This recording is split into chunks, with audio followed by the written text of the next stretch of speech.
Was anyone even worried? Nah, me neither.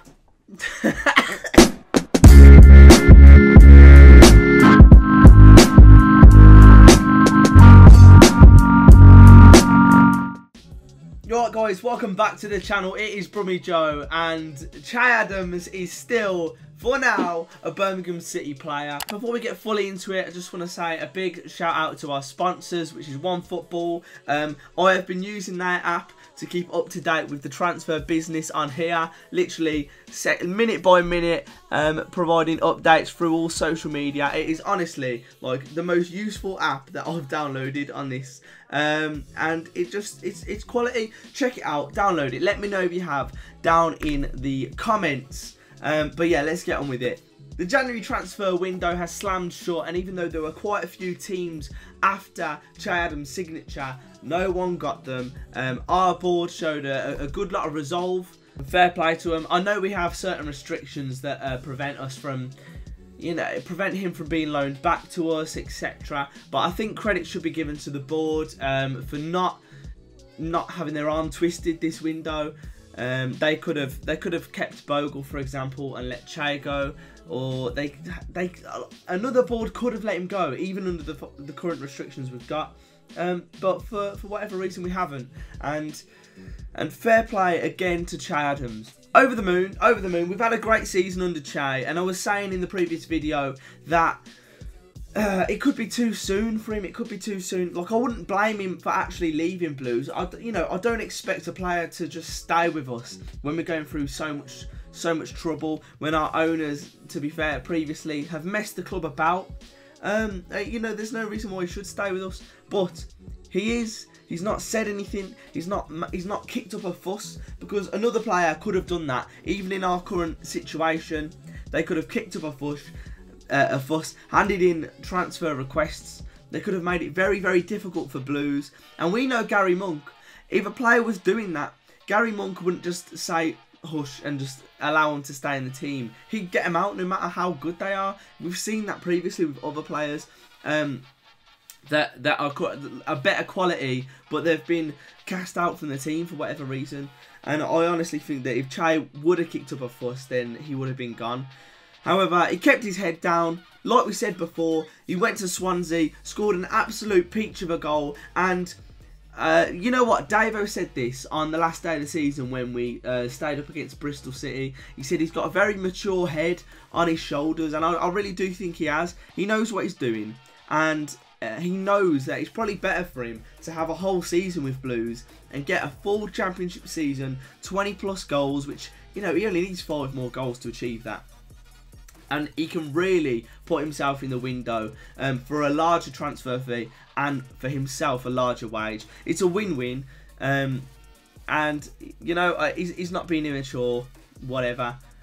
So I really do rate that.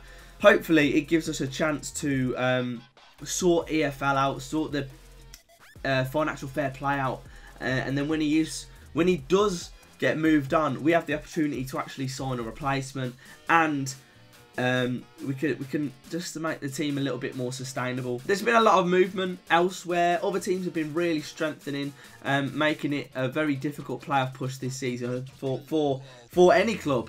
But I think overall, if we're going to rate our transfer window, we've made one signing, and we've sent Bogle back, and we've sent Viv Solomon Asabar out on loan to Pompey. And if I'm right, I think his contract's up in the summer, so I don't know if he's going to go after that. But I think it's been a very positive window for us, because we brought in Karim Marapti. He could turn out to be a really good player for Blues as well.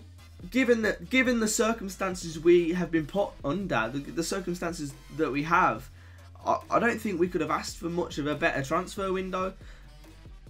So I don't know about anyone else, but it's like a weight off the shoulders, the fact that it's closed now, because I didn't believe that he was going to go at any point. But there was one stage where the bookies' odds were about 9-4 for Che Adams to stay at Blues. So you would almost double your money, like if you thought he was going to stay at Blues. It was that bang on, and I don't understand that. I know someone who put money on it myself, someone that I went to Swansea with, and like it made me think, like, is there a chance he could go? And apparently we had offers rebuffed of up to £12 million. Alan Nixon actually said that that was our price that we set for him. But I don't believe that for a second. Because why would we let him go like 12 million when we could let him go in the summer anyway and like not ruin our season? So yeah, what do we do now? We look on for the rest of the season and we can enjoy it, and we can hopefully see Che Adams flourish even more, and then probably at the end of the season give him a farewell. Like, I think we all are quite certain that he's going to go in the summer, unless something drastic happens with our financial situation, but I don't think it will. The lot of, across the expressway have made a couple of signings as well. They've spent even more money. I don't know how they get away with it, to be honest, but let's leave them be, leave them to do it. But yeah, I don't think I've got too many complaints. It's actually a shame considering we're playing them next, but the team that's actually done the best business in the Championship, in my opinion, is probably Nottingham Forest. They've signed Bonatini from Wolves, and another player called Pele. I don't think he's as good as the original Pele, but he looks decent. But oh my god, what a signing for them, Bonatini, and he's going to be able to play on Saturday against us. But the fact that we've got Che Adams, it's just brilliant. Like, it would have ended our season almost if he went, because I know we do have a good squad, but we would have had two strikers, like first team strikers, one that's just come back from a 14-month injury. But so yeah, if there's anything I have to say, it's credit to the Blues board for once. You know, I think credit. You know, we can criticise them a lot, but we've got to give them credit where it's due. And what are your thoughts now? What are your thoughts for the rest of the season? Where do you think we can finish now that we know the team we've got for the rest of the season? And what are your thoughts in the summer? Are we going to be able to sort out FFP? Are we going to be able to, you know, how much should we demand for Che Adams in the summer if we sort everything out? I don't know. I feel like you'll have to go to sort of balance the books in a way, because we are still overspending. You know, that's a story for a podcast with someone who knows what they're talking about on it, to be honest. Yeah, so I just thought I'd provide a quick update. My thoughts post-transfer window, now that it's closed. And I hope you're looking forward to the game on Saturday. It's going to be an interesting one. I'm going to be linking up with Matchday with Max. Absolutely smashing it on the YouTube scene for Nottingham Forest, doing a lot of work with the club and that. And he's just a top lad. So that'll be good to chat to him. Also, we're going to be filming another episode of the podcast on Sunday. So again, tweet me your questions. Follow me on Twitter. It's @BrummyJoeHD. Instagram, it's @BrummyJoe.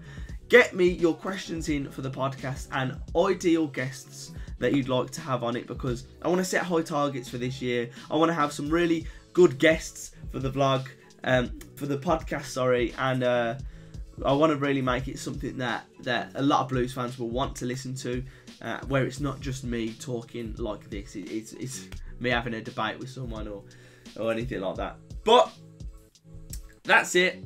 Happy Friday, enjoy your weekend, and hopefully I'll see a few of you at Forest. If you would like to get on a vlog or anything, just give me a shout.